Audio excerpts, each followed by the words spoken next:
Flashback, Episode 36, Reporters and Gang Rush Dash and Steal Theft. Sarah waited outside the New York Times newspaper satellite branch that was located in the Bronx in New York City of Dis, amidst the homeless and amidst the Starbucks coffee drinkers. She waited in a dystopian world where the wealthy and the desperate coexisted. I suppose it was a sort of hell on earth for everyone there on the streets. Sarah saw her target. Leaving the New York Times building, she saw Mitzi Ballard, the New York Times journalist, who was snooping around the mafia's business. She was snooping around so much that the mafia wanted her silenced by whatever means was necessary. Reporter Mitzi Ballard walked briskly through the ocean of homeless and despairing, evading and dodging and ignoring them as if they were trash, as if they were mere flotsam and jetsam, floating debris in her way, blocking her quest to quench her thirst for Starbucks coffee. Sarah trailed behind her target, watching, almost stalking her target, like a cat stalking its prey before it pounces. The journalist, with her coffee in hand, went shopping. She did not return to work, but rather extended her break, and she went shopping at Walgreens. Perhaps she was simply on a morning errand, along with getting her coffee. Sarah waited outside for Mitzi to conclude her shopping excursion.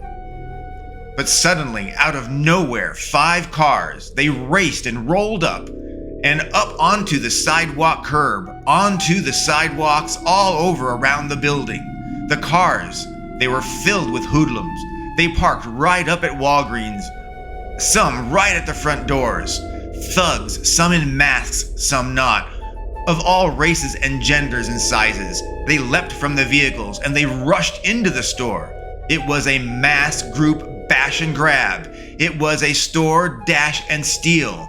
A gang organized event of mass people, of rushing people to steal whatever they could carry from within and then just run out without paying, without remorse, no care of destruction.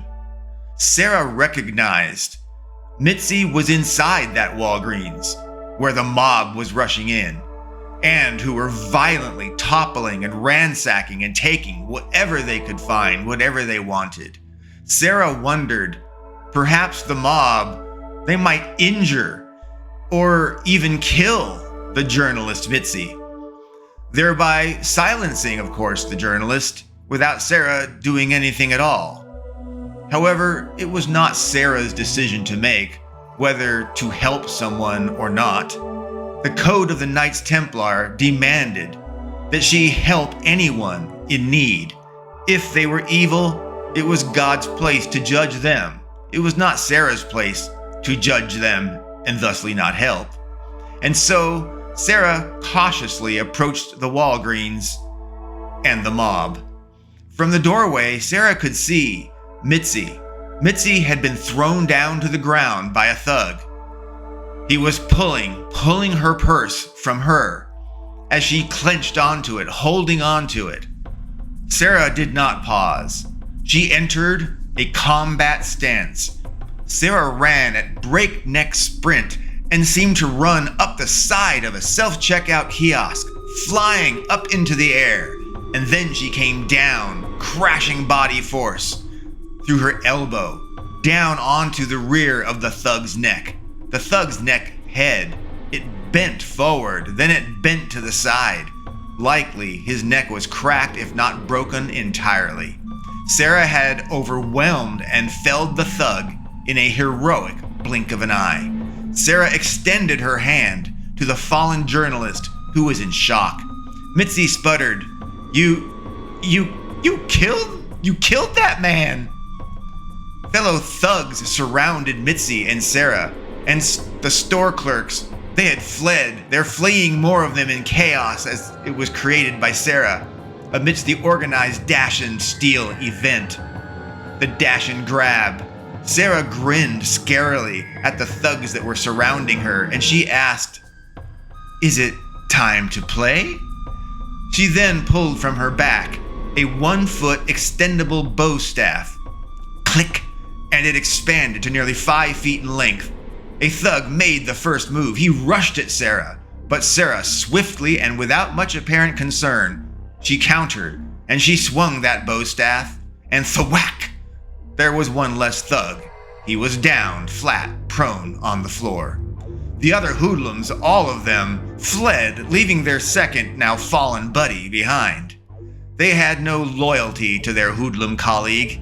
Sarah smiled at Mitzi, and in a playful accent, she said, "If you want to live, come with me." She chuckled. I always wanted to say that. You know, like that character Kyle Reese in the movie Terminator. It's amazing to me how Sarah was able to compartmentalize and isolate terrifying things that she saw, or things that she did herself. Sarah can be so polite and respectful, and she can be playful and very silly. She can even joke in the face of blatant horror and carnage and death. Sarah had an amazing ability to separate her emotions from the heat and the intensity of the moment.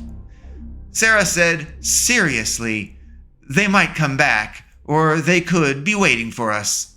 Sarah insisted, come with me if you want to live, for real.